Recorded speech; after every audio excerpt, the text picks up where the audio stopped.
In this video, we will look at how to solve some non-polynomial forms of inequalities. Questions involving these forms are often asked as a hands question after we solve an inequality that involves either polynomials or rational functions that we have learned earlier, and it requires a substitution.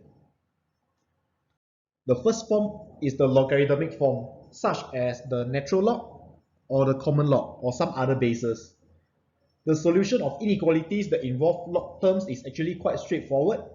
For example, if I have the inequality of ln x more than 2, what I have to do is to simply apply the base, which is e, raised to the power of both terms. So I have e to the power of ln x more than e to the power of 2.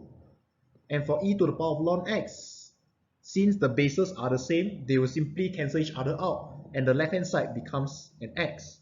And on the right hand side, it remains as e squared, and I have solved this inequality just like that. Next, if I have the inequality of log x, where log refers to the common log of base 10 more than 3, then I will apply a base of 10 instead of a base of e. So I have 10 to the power of log x more than 10 to the power of 3, and again on the left hand side, 10 and log, since they are of the same base, they will cancel each other out to give me x. So I have x more than 10 cubed, which is 1000. In example 1, I have skipped forward the part of solving the normal inequality by giving you the solution for this inequality. Now, based on this solution, we are asked to solve this second inequality in a hands part. So what we have to do is to observe the similarities between these two forms, and we can easily see that if we sub x as ln x, we will be able to transform this term into this second term over here.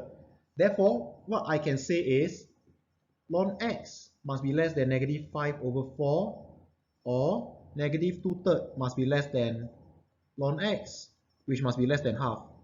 And now I can apply the exponential base e throughout, and that will give me x less than e to the power of negative 5 over 4, or e to the power of negative 2/3 less than x less than e to the power of half.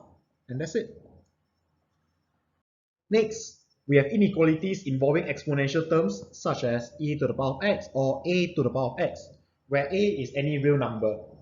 To solve for such inequalities, we simply have to take the natural log on both sides.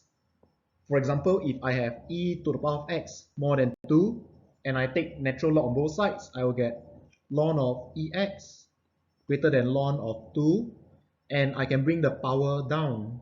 So I have x ln e greater than ln 2, and I know that ln e is simply equals to 1. Therefore, this solution becomes x greater than ln 2. Now, if I have a to the power of x in my inequality, and a is a number that is more than 1, for example, 2 to the power of x greater than 5, then I can do the same thing by taking natural log instead of log base 2. So I have ln of 2 to the power of x greater than ln 5, which again I can bring the power down to get x ln 2 greater than ln 5, and therefore I can divide this ln 2 across to get x greater than ln 5 over ln 2. However, please be careful if a is a number between 0 to 1. For example, I have half to the power of x greater than 1 over 7. Okay, so we are going to apply the same steps, ln both sides, to get ln half power x greater than ln 1 over 7. Okay, again, I'm going to bring the power down to get x ln half greater than ln 1 over 7.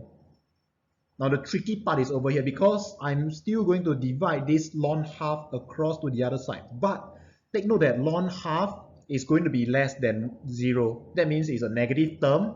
That means if I bring it across, I will have to change the inequality sign such that x is now less than ln of 1 over 7 divided by ln of half. So take note of the change in inequality sign whenever I bring this log term across and the number within the log term is less than 1. In example 2, I have also given you the solution for this first inequality over here.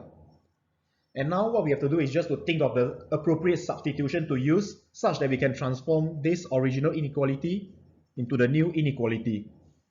So we observe that the denominator is x squared plus 2 over here, whereas it is e to the power of negative 2x plus 2. So therefore, that gives me a hint that x should be replaced by e to the power of negative x. So if I do a substitution where x, I'm going to substitute as e to the power of negative x.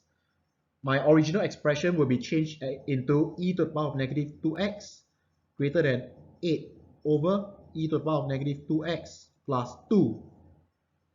Now, for e to the power of negative 2x on the left hand side, I can rewrite it as 1 over e to the power of 2x greater than 8 over e negative 2x plus 2. And I can bring this e to the power of 2x across, which gives me 1 greater than 8 e 2x divided by e to the power of negative 2x plus 2, which if I rewrite it, it becomes 8e 2x over e negative 2x plus 2 less than 1, which is exactly the same as what I'm given in the question. Therefore, I know that e to the power of negative x is a correct substitution. And this means I can rewrite my solution as e to the power of negative x being less than negative square root 2 or e to the power of negative x greater than square root 2. Now, we know that all exponential terms are always positive. So this is a term that is always positive. If we want it to be less than negative or square root 2, it is impossible. So over here, I am not going to have any solution. Whereas over here, I can take the natural log on both sides to get ln of e negative x greater than ln 2, which becomes negative x greater than ln 2 or x less than negative ln 2. Another common term is the modulus function. To solve for inequalities involving the modulus function, we can apply the following two identities. Firstly, if I have mod x less than a, where a is a positive real number, this can be written as x between negative a to a. The next identity is the complementary of this. If I have mod x more than a, then I can say that x must either be less than negative a or x must be more than a. So these are two very important identities that we have to memorize. And note that for the term within the modulus, it does not have to be simply just an x. It can be any term such as 2x plus 1, 3x minus 1, and so on. So for example, if I have the inequality of mod 2x plus 1 less than 1, I can apply this identity to solve for this inequality over here by writing it as 2x plus 1 between negative 1 to 1. And I can simplify by first bringing the 1 across to get negative 2 less than 2x less than 0, and finally x must be between minus 1 to 0. Similar to examples 1 and 2, I have given you the solutions for this initial inequality as this, and we are asked to find out what is the solution for this second inequality. And therefore, we have to think of an appropriate substitution to use. On first glance, you might think that the substitution is just to change y into mod y, but that is not going to be correct because of the numbers at the back. Plus 1 and minus 2 is going to become minus 1 and plus 2. Therefore, y becoming mod y is the wrong substitution. And let's try changing y into negative mod y.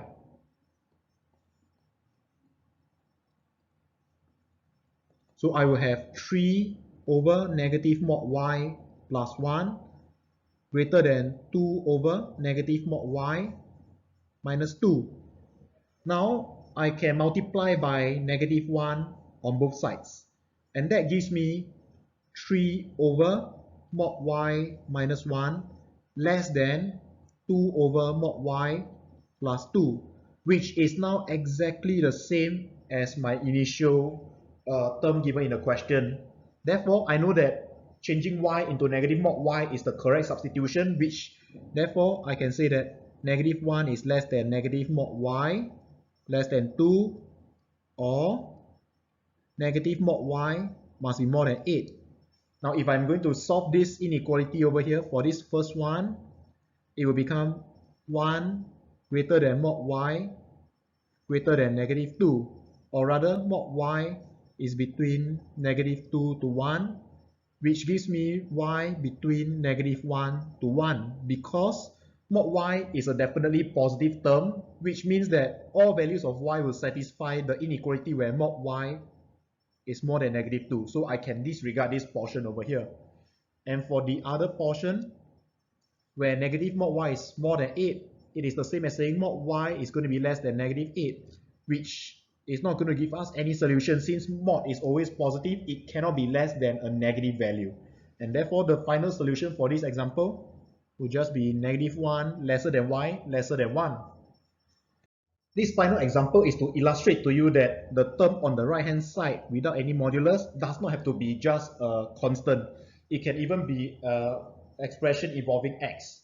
So if I have this inequality now, what I can do is exactly the same thing. First, apply the identity that we have learned, which gives me either 2x minus 3 being less than negative of 3 minus x, or it can be 2x minus 3 being greater than 3 minus x. Now I just have to solve both inequalities separately and eventually combine both solutions together. So for this first inequality, I have 2x minus 3 being less than x minus 3, which will be reduced into x less than 0. Or on the right hand side, I have 3x greater than 6, which reduces into x greater than half. Therefore, the solution is simply either x less than 0 or x more than half.